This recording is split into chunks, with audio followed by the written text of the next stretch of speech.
In this video, I will talk about codecs for CCTV that's very important for compression. If you want to learn more, just keep watching.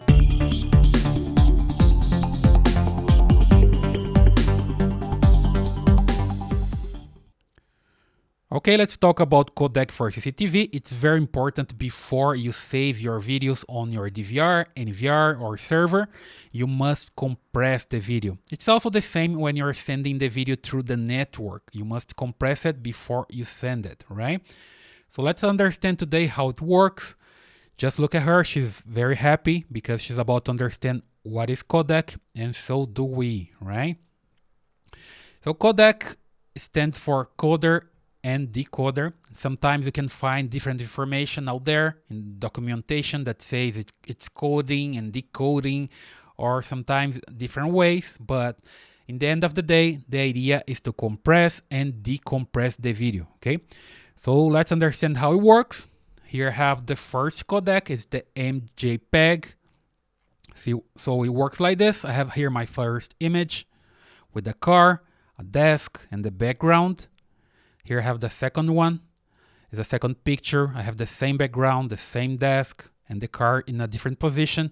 And I do this the same with the image number 3, image number 4, 5, and 6. Look, the background is the same, the desk is the same, only the images of the car are in different position, okay? So that's the idea, that if I move the car, if I move the image, I pass a sequence of image pretty fast, I can see a movement, right? Just like a movie. So let's do that. Here I have the car. In fact, I have the images. I have the 6 images here. I'm going through them in a fast sequence. So here we go. I see a movement, right? Just like a movie. Let's go backwards. Here we go. Let's play a little bit with that.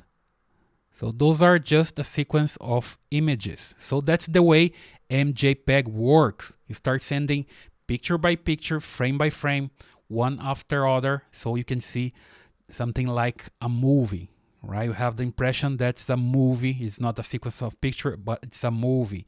If you have 15 frames per second, you do this like you have 15 frames and you start like in just 1 second passing through them, you see a pretty smooth movement, right? If you have 30 frames, it's even better, right?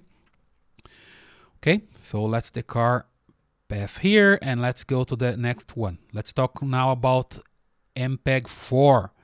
That's a different codec. That's the evolution of MJPEG.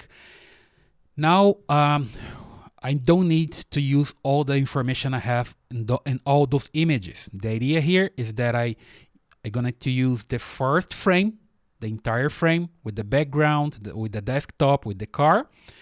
And the second image, I just get the image of the car. I don't need the background. I don't need the desk because they're not moving. They're the same, right?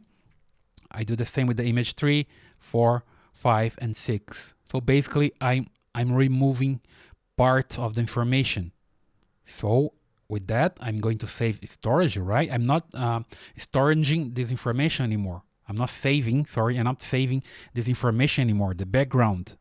Neither here or here or here or here, all right?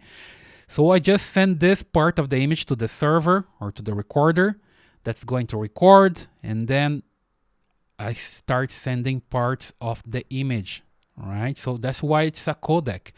It's a codification here and decodification in the other part, meaning the recorder or the server or the software, whatever, that's receiving the image, right?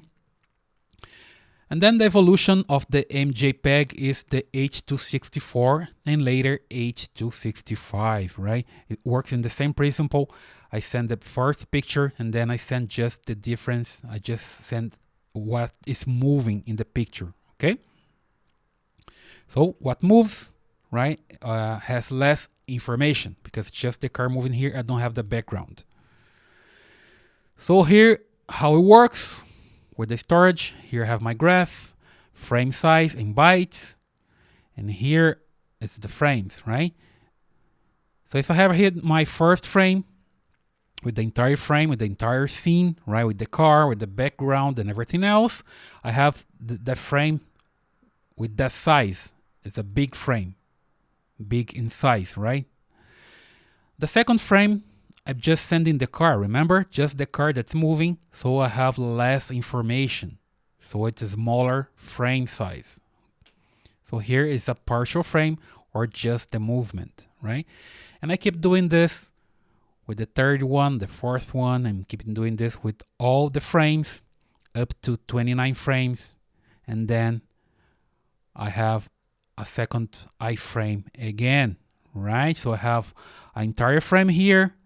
I send just the small frames, and then I send the entire frame here again with the background and everything else. Okay, so I have here, if I configure my camera with 30 frames, the camera is going to work like this. Send the first frame and send a sequence of small frames, and then I send the big frame again. Okay, so I'm saving space here. Okay, so those are the iframes. When you find in your camera, DVR, and DVR, this iframe somewhere when you're configuring something, that what it means. Iframe is this entire frame, and the rest are the P frames. Okay, and then I keep doing this again. I start the process again, frame 31, 32, and I keep doing this like forever while I'm recording. Okay, so pretty simple, pretty basic, and saves a lot of bandwidth. Okay.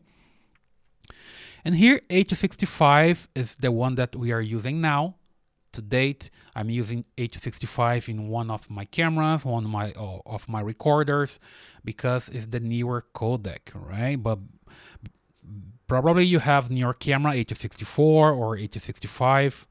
The idea is that H265 is going to compress even more, is up to 50% size reduction comparing to H264. Okay, that's all for today. Now you know the basics of Codec, but you can still learn more. Just visit my website, learncctv.com. I'll leave the link here in the description. There you can read more about Codecs, okay? And also don't forget to subscribe to the channel, leave the thumbs up and your comments. See you in the next video.